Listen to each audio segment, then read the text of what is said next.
আজকে সকালে শিয়ালদায় রাজুদাকে দেখতে গিয়ে এমন ভাবে ফেসে যাবো আমি কখনো ভাবতেও পারিনি। চলো আমি তোমাদেরকে ঘটনাটা শুরু থেকে বলি। আজ সকালে বাসে করে চেপে চলে যাই দুর্গাপুর থেকে তাড়াহুড়ো করে একখানা টিকিট কাটার পর আমি বেরিয়ে পড়ি সোজা শিয়ালদা। আমি একটু আসতে দেরি করেছি বলে ট্রেনটি আমার জন্য অনেকক্ষণ অপেক্ষা করেছিল। তারপর আমি গরিবের বিরিয়ানি মানে ঝালমুড়ি খেতে লেগে গেলাম।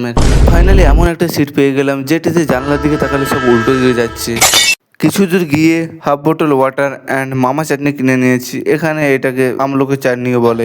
এবার আমি ট্রেন থেকে নেমে গেছি। এবার আমার কাজ হচ্ছে রাজুদার দোকানের লোকেশনটাকে যাওয়া। তোমরা হয়তো এর আগে অনেকবারই এসেছো, কিন্তু আমার হচ্ছে এই প্রথমবার শিয়ালদায় আসা, তাই রাজুদাকে খুঁজতে একটু হলেও কষ্ট হবে।